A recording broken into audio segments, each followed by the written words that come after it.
नमस्कार दोस्तों, स्वागत है आप सभी का आपके अपने यूट्यूब चैनल ए के फॉर स्टडी में। तो दोस्तों आज की इस वीडियो में मैं आप सभी के लिए इस वीडियो में क्लास 9 सामाजिक विज्ञान मॉडल पेपर टर्म 2 का सेट 2 का कंप्लीट सॉल्यूशन लेकर आ चुके हैं। दोस्तों इससे पहले हम लोग क्लास 9 सामाजिक विज्ञान सेट 1 का सॉल्यूशन देख चुके हैं और साइंस का भी सेट 1 का सॉल्यूशन कर दिया है। तो आप लोग उन सारे वीडियो को नहीं देखे तो जरूर देख लीजिएगा इस वीडियो को देखने के बाद। और सारे के सारे नोट्स भी अवेलेबल कर दिए हैं मेरिट जो कि ऑफिशियल वेबसाइट बनाए हैं आप लोगों के लिए। हमारा YouTube channel AK for study के नाम से ही दोस्तों गूगल पर जाकर सर्च कीजिएगा www.ak4study.blogspot.com या फिर आप लोग को डायरेक्ट लिंक इस वीडियो के डिस्क्रिप्शन बॉक्स पर मिल जाएगा, नोट्स का लिंक, वहां से जाइएगा। सारे के सारे नोट्स का जो कि आप लोग वहां से चेकआउट कीजिएगा और सारा नोट डाउन कर लीजिएगा। आपके एग्जाम के लिए बहुत ज़्यादा हेल्पफुल रहेगा सारे नोट्स। तो चलिए आज की इस वीडियो में हम लोग सामाजिक विज्ञान मॉडल पेपर टर्म 2 सेट 2 का कंप्लीट सॉल्यूशन देखने जा रहे हैं। और ये जो सॉल्यूशन होगा दोस्तों इसमें हम लोग आंसर इसका देखेंगे हिंदी और इंग्लिश दोनों मीडियम में, क्योंकि बहुत सारे स्टूडेंट इंग्लिश मीडियम में भी है जो कि मुझे बार बार पूछ रहे कि सर आप इंग्लिश में सॉल्यूशन क्यों नहीं कर रहे। तो आप लोगों के लिए मैं इसी को देखते हुए इंग्लिश में भी सॉल्यूशन लेकर आ चुके हैं। इंग्लिश और हिंदी दोनों मीडियम में आप लोगों को मिलेगा। आप जिस भी कैटेगरी के स्टूडेंट हो, अगर इंग्लिश के हो तो आपके लिए ये हेल्पफुल रहेगा। अगर आप हिंदी वाले हो तो फिर भी आपको ये हेल्पफुल रहेगा। तो आप लोगों के लिए मैं इतना ज़्यादा करता हूँ, तो प्लीज़ यारो आप लोग का भी फ़र्ज़ बनता है, चैनल को ज़्यादा से ज़्यादा सपोर्ट कीजिएगा, सब्सक्राइब कीजिएगा और अपने फ्रेंड्स के साथ इस वीडियो को शेयर ज़रूर कीजिएगा और इस वीडियो को एक लाइक ज़रूर करना है। तो चलिए आज की इस वीडियो को शुरू करते हैं। तो देखिए दोस्तों हम लोग मॉडल पेपर सेट 2 सामाजिक विज्ञान इसका देखेंगे। सबसे पहले हम लोग खंड अ को देखेंगे, यानी कि अति लघु उत्तर ये प्रश्न वेरी शॉर्ट क्वेश्चन वाले पार्ट को देखेंगे। तो पहला सवाल क्या पूछा है देखिएगा, नाज़ी पार्टी का संस्थापक कौन था? तो देखिए who was the founder of the Nazi party, तो इंग्लिश में क्वेश्चन है, इसका आंसर हो जाएगा हिटलर। इसको इंग्लिश में भी हिटलर ही बोला जाए क्योंकि ये नाम है। नेक्स्ट क्वेश्चन देखिएगा, क्वेश्चन नंबर 2, झूम या घुमंतू खेती किसे कहते हैं? तो देखिए व्हाट इज कॉल्ड झूम और नोमैडिक फार्मिंग इंग्लिश में बोला जाए तो यहाँ पर आप लोग देख सकते हैं दोस्तों हिंदी मीडियम वालों के लिए यहाँ पर आंसर अवेलेबल है। झूम कृषि या फिर झूम खेती बोल सकते हैं, जो कि एक आदिम प्रकार की कृषि है जिसमें पहले वृक्षों तथा वनस्पतियों को काटकर उन्हें जला दिया जाता है और साफ की गई भूमि को पुराने उपकरणों जैसे लकड़ी के हलों आदि से जुताई करके बीज बो दिए जाते हैं। सफल पूर्ण तो प्रकृति पर निर्भर होती है और उत्पादन बहुत कम हो पाता है। इसे ही झूम कृषि या फिर घुमंतू खेतू कहा जाता है। यहाँ पर इंग्लिश में भी आप लोग देख सकते हैं, in South East Asian jhuming और nomadic farming is known as shifting agriculture explanation. Shifting farming is an agriculture method in which parts of land are temporarily cultivated, left and allowed to return to their natural greenery vegetation while the grower moves to another, यहाँ पर देख सकते हैं parcel, another parcel है यहाँ पर। तो ये आप लोगों के लिए। अब चलिए क्वेश्चन नंबर 3 देखिएगा दोस्तों। क्वेश्चन नंबर 3 क्या बोल रहा है, निर्धनता की परिभाषा लिखिए। निर्धनता जिसे हम लोग गरीबी के नाम से भी जानते हैं, तो इसका इंग्लिश में क्वेश्चन है, right the definition of poverty, यानी कि पोवर्टी गरीबी क्या है? तो गरीबी या फिर निर्धनता किसे कहेंगे? तो इसका आंसर कुछ इस प्रकार से होगा। देखिए निर्धनता ऐसी दशा को कहते हैं जिससे हर एक व्यक्ति बचना चाहता है, जो अपने जीवन की निम्नतम आवश्यकताएं भी पूरी नहीं कर सकता।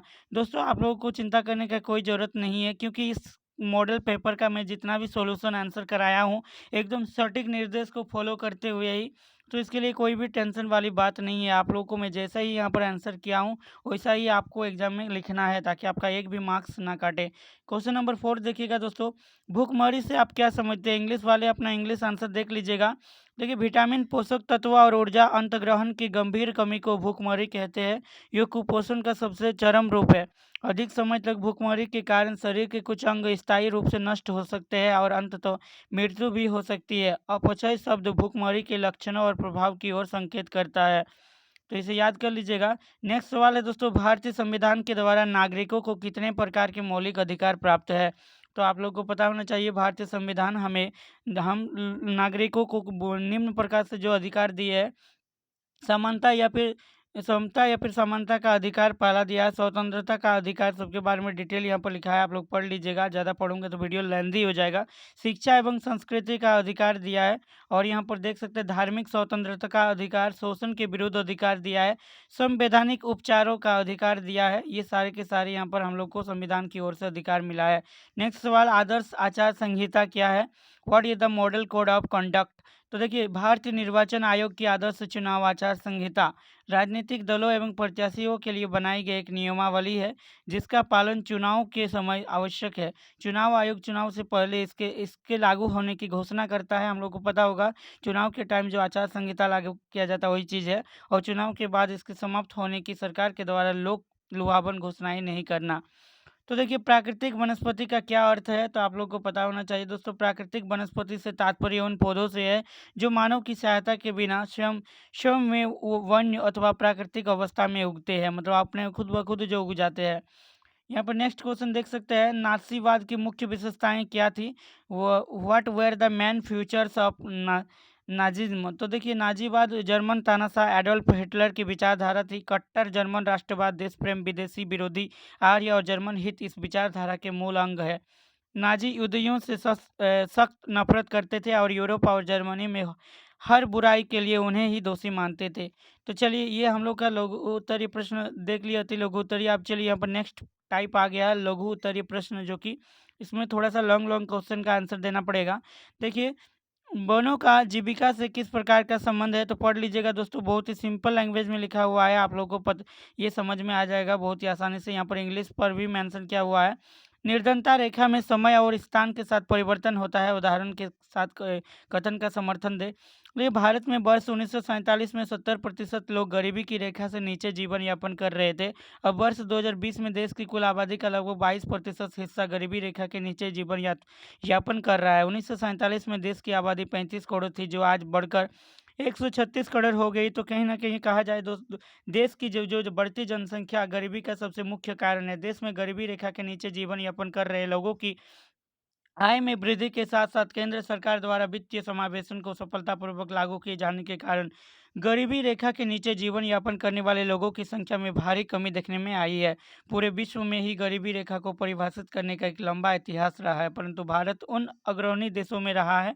इसे आप लोग पढ़ लीजिएगा। कौन कौन खाद्य असुरक्षा से अधिक ग्रस्त हो सकते हैं, तो देखिए, निम्न लोग खाद्य असुरक्षा से अधिक ग्रस्त हो सकते हैं। अनुसूचित जाति, अनुसूचित जनजाति और अन्य पिछड़ा जातियों के कुछ वर्गों, और वे लोग भी खाद्य की दृष्टि से सर्वाधिक असुरक्षित होते हैं, जो प्राकृतिक आपदाओं से प्रभावित होते हैं और जिन्हें काम की तलाश में दूसरी जगह जाना पड़ता है। मतलब जो सरकार के द्वारा जो फैसिलिटी, जैसे हम लोग को राशन कार्ड वगैरह जो प्रोवाइड किए जाते हैं, वो जो मजदूरों के लिए दूसरे जगह जाते हैं तो उन्हें वहाँ नहीं मिल पाता था। बट अभी वन राशन वन पे जो कि आप लोगों के लिए लागू किया गया है, तो उसके लिए आप हर जगह पर मिल जाएगा। खाद्य असुरक्षा से ग्रस्त आबादी का बड़ा भाग गर्भवती तथा दूध पिला रही महिलाओं तथा 5 वर्ष से कम उम्र के बच्चों का है। तो यहाँ पर आप लोग देख सकते हैं दोस्तों। नेक्स्ट क्वेश्चन, राष्ट्रीय मानवाधिकार आयोग के बारे में बताएं, तो बहुत ही सिंपल लैंग्वेज में है, आप लोग पढ़ लीजिएगा। ज़्यादा मैं एक्सप्लेन नहीं करूँगा यहाँ पर, नहीं तो वीडियो बहुत ज़्यादा लेंदी हो जाएगा, उतना वीडियो आप लोग नहीं देखते हैं। तो इसलिए ये नोट्स मैं आप लोग को प्रोवाइड कर दूंगा, मेरे टेलीग्राम चैनल और फिर मेरा ऑफिशियल वेबसाइट दोस्तों।